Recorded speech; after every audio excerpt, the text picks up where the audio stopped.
Vamos a dialogar a esta hora con el señor Carlos Diez-Canseco, gerente general del Instituto de Ingenieros de Minas del Perú. Señor Diez-Canseco, muy buenas tardes, gracias por su atención. Muy buenas tardes, ¿cómo está usted? Bien, gracias. Nuevamente, señor Diez-Canseco, estábamos molestando su atención porque ayer, pues, el Instituto de Ingenieros de Minas del Perú ha presentado un interesante libro que reúne unas propuestas para el desarrollo de políticas públicas que están garantizando el correcto uso de los recursos que genera pues la minería en nuestro país. ¿Nos puede detallar al respecto, por favor? Sí, muchas gracias.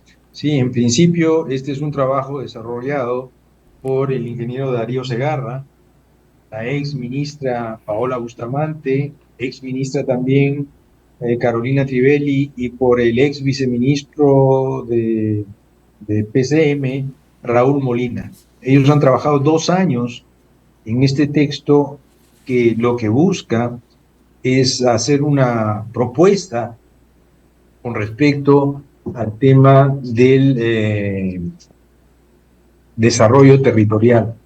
Ellos mismos hablan de alguna manera, buscaron la oportunidad para sistematizar una propuesta, que es una propuesta amplia y muy bien reflexionada, creo yo, donde se involucran tanto las empresas grandes, las empresas pequeñas, las empresas que vienen de afuera, las empresas locales, el gobierno nacional, el gobierno regional y la sociedad civil, con el ánimo de promover el desarrollo en las regiones, en las diferentes regiones del Perú, ¿no? Ujú. Entonces, ayer vimos la presentación del libro, realmente es un libro bastante comprensivo y con mucha reflexión y mucha información de casos o de estadística vinculada al tema del desarrollo, que algo que se plantea en el libro, lo mencionaron los autores ayer,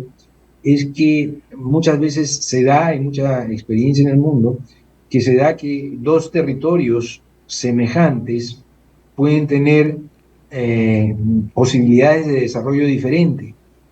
Y de alguna manera lo que planteaban ellos es que la diferencia en el nivel de desarrollo en buena medida está vinculado con la propia gobernanza de la región. Esto es, cómo es que los actores de la región interactúan para promover el desarrollo. Entonces, la verdad es que es una reflexión muy valiosa y los autores están muy comprometidos y muy vinculados con el tema. Ujú. Para desarrollar esta actividad han trabajado, ellos mismos han trabajado, o sea, hay dos ex ministras de desarrollo, un ex viceministro de promoción y Darío Segarra, que también ha trabajado mucho el tema desde el ámbito empresarial minero. Entonces, es gente con experiencia que además ha estado contactando a diferentes grupos para hacer reflexión sobre el tema. Ujú. Creo que el resultado es este magnífico documento que espero pronto lo podamos poner también en manera virtual para que todo el mundo tenga acceso al mismo. Así es, Desarrollo Territorial y Minería, ¿no? Es el título de este documento y muy importante, donde hay unos mecanismos también resaltantes, que es en el caso del canon minero y la consulta previa, ¿no? Nosotros justamente hemos podido dialogar con la señora Paola Bustamante, que es directora de Evidencia Consultores y ex ministra de Desarrollo e Inclusión Social, que ha precisado que estas herramientas son importantes y que de alguna manera requerirían de una reforma para garantizar su efectividad. ¿Usted está de acuerdo con ello, que una de estas hasta ahora no ha sido suficiente esto para cerrar justamente las brechas sociales que mucha gente y todos los peruanos escuchamos hablar de las autoridades? Fíjese, el punto es, y un punto de reflexión de los autores muy interesante, es que pese a la enorme cantidad de recursos que se han otorgado a las diferentes regiones, la consecuencia no necesariamente ha sido un nivel de desarrollo superior o significativamente superior a los promedios o a los de regiones sin estos recursos. Claro, estamos hablando del canon minero, Entonces, ¿no? por ejemplo, en el caso del canon minero, ¿no? Entonces ahí tenemos el tema de que, ¿qué ha pasado? O sea, ¿por qué si la región tiene los recursos, estos recursos no han podido ser usados para beneficio de toda la población del territorio? ¿No? Entonces, creo que este tipo de reflexiones son muy válidas y son muy interesantes. Por eso, nuevamente, esto redunda en cuando uno encuentra problemas de eficiencia y eficacia en el uso de los recursos, la gran pregunta es ¿por qué? Y de alguna manera la reflexión de ellos en el libro va en el sentido de que es necesario que haya una coordinación, un esquema de gobernanza territorial que involucre a los diferentes niveles de gobierno, que involucre a las empresas grandes, pequeñas, locales, etcétera, y que involucre a la sociedad civil, que se planteen objetivos de desarrollo y que con los recursos con los que cuentan lo promuevan. Y ojo, un tema bien interesante que también está en la reflexión del libro es que si bien la minería puede contribuir, no es el único sector que contribuye al desarrollo de las regiones, porque como también se vio ayer, normalmente las regiones también tienen otro tipo de actividad económica diferente a la minería. Ujú. Por ejemplo, tienen un componente de agricultura, tienen un componente de ganadería, muchas tienen un componente de turismo, tienen componente de pesca, tienen componente de industria, tienen diferentes componentes. Entonces, lo que hay que buscar es usar los recursos con los que puede contar la región y que en este momento, por ejemplo, el que más aporta recursos es la minería, para beneficio de todos. Así es. ¿Ok? E inclusive no solamente es para aspectos económicos, sino, por ejemplo, también para aspectos como, que son importantes para el desarrollo, salud, educación e infraestructura, que son elementos importantes y que también los recursos tienen que contribuir a la mejora en este tipo de aspectos. Así es, señor Descanseco, y lo lamentable es pues que vemos nosotros que cada año se devuelven gran parte de estos recursos asignados precisamente por el canon minero, porque no se terminan de ejecutar las obras presupuestadas para estos recursos. Eso se da, señor Descanseco, por ineficiencia de las autoridades, por falta de capacitación o también por, no sé si podemos mencionar la corrupción. Acá yo creo que la reflexión interesante de los autores, y voy a hacer un paralelo en términos deportivos, es que, por ejemplo, en un partido de fútbol, para ganar el partido, el equipo tiene que jugar bien. Ujú. O sea, no basta, o sea, no solamente son los arqueros, no solamente son los delanteros o los defensas o los volantes. No, el equipo tiene que jugar bien y tiene que tratar de jugar mejor que el otro y hacer goles. Entonces, sí, puede decirse, oye, hubo falla en la defensa, hubo falla en la delantera o el arquero, pero el punto es que el concepto es un concepto integrador, o sea, hay un equipo que juega y en este caso son todos los actores que están en el territorio. Podemos ir a casos, sí, de eficacia, por ejemplo, en gestión, de eficacia en gestión pública, puede hablarse también de corrupción, etcétera, etcétera, para ver los casos en que hay problemas. Pero también podemos encontrar casos donde hay éxito, y eso también lo han remarcado ellos. Y esos casos también son interesantes, Exacto. porque hay que ver qué cosas sí funcionan Ujú. para el desarrollo de los pueblos. Y eso se puede replicar, ¿no? En las zonas donde funciona, replicar esta información como un modelo, ¿no? Ahora, hay que tener cuidado, Ujú. y eso también lo dijeron los autores. O sea, no es que exista un modelo único y que este se pueda aplicar a todas las regiones y eso va a funcionar de igual manera. No, A eso es muy importante ello. hay que analizar caso por caso y tener en consideración los criterios que ellos plantean.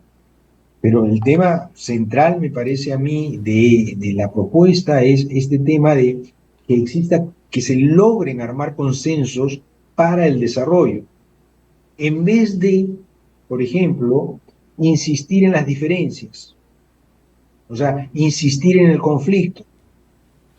Porque la verdad, y esto hay teoría no solamente en el Perú y en el mundo, sino que el conflicto es realmente inversamente proporcional al desarrollo.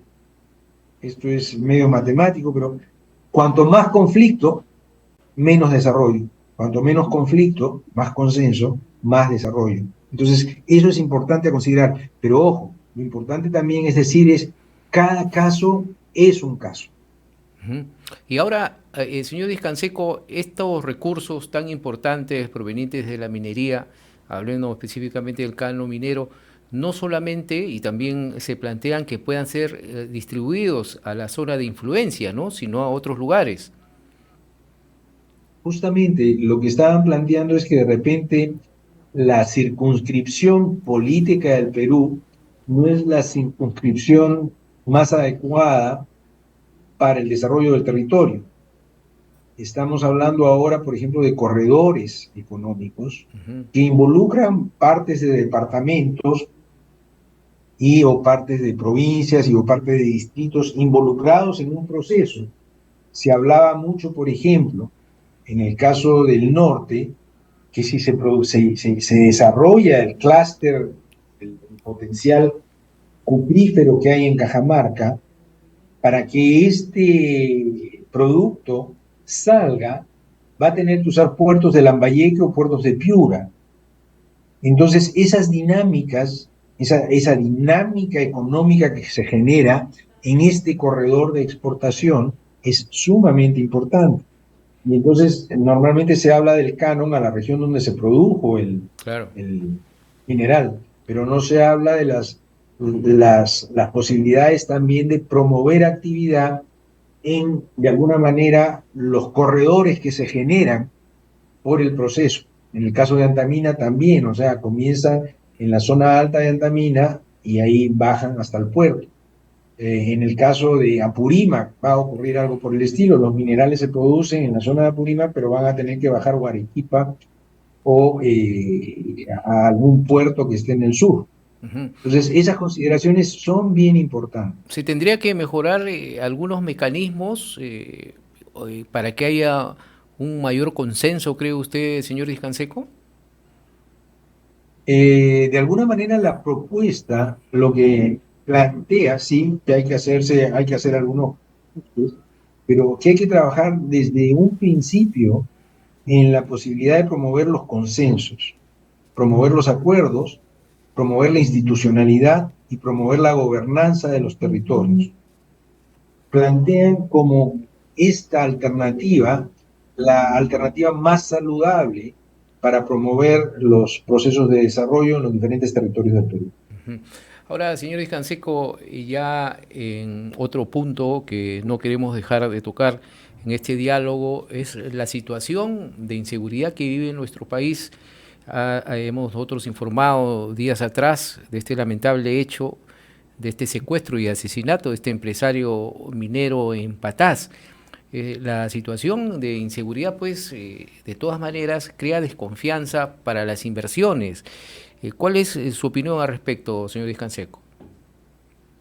Fíjese, acá hay un problema serio y está muy vinculado al tema de la informalidad en el ámbito minero, y no solamente a la informalidad, sino inclusive a la ilegalidad. Ujú.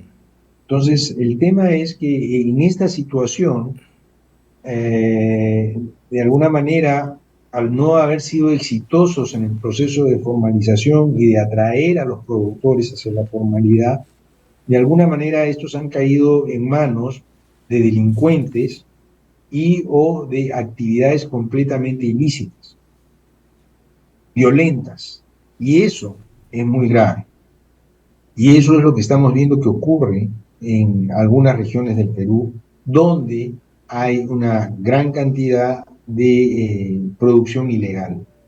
Eso creo que es importante. Otro tema también que trataron es un poco diferente, es el tema de la diferenciación entre protesta y violencia, o entre protesta y agresión a las instituciones, a las personas o a las empresas. Hay que diferenciar las cosas. Todo tiene Claro. sus límites y los derechos de uno acaban cuando comienzan los de otro. Entonces, esos temas también son importantes. En el caso específico que usted pregunta, el tema de la, tema de la delincuencia está muy vinculado con la ilegalidad. Ujú. O sea, y de una actividad que es efectivamente muy rentable, como es la minería ilegal en pequeña escala. Claro, hay que diferenciar, se puede diferenciar lo que es la informalidad con la ilegalidad. Yo creo que sí, Ujú. porque conozco casos de empresas de pequeña escala que están hace 15 años tratando de formalizarse y lamentablemente la burocracia no les permite formalizarse. Eso, hay casos conozco que son formales en casi todos los sentidos.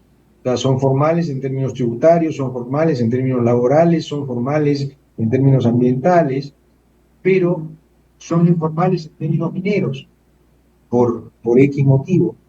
Entonces, eso es un problema que también hay que reconocer. Entonces, hay que diferenciar, no es lo mismo informal que ilegal. Ilegal es el que trabaja al margen de la ley. Una diferencia que puede haber entre informales e ilegales, por ejemplo, es que un informal podría estar pagando impuesto a la renta como empresa. Un ilegal nunca lo haría. Claro. Bien, interesante. Muchas gracias, señor Carlos Discanseco. Precisamente queremos informar a nuestros oyentes y televidentes, pues que al cumplir estos 80 años del Instituto de Ingenieros de Minas del Perú, esta obra significa un gran aporte al desarrollo del país y un aporte para el debate de políticas públicas precisamente en el Perú. Muchas gracias, señor Carlos Discanseco, por este diálogo. Que pase un excelente fin de semana. Vamos a estar seguramente más adelante con otros temas en contacto. Seguramente. Muchas gracias. Encantado de estar con ustedes y con su audiencia. Un abrazo.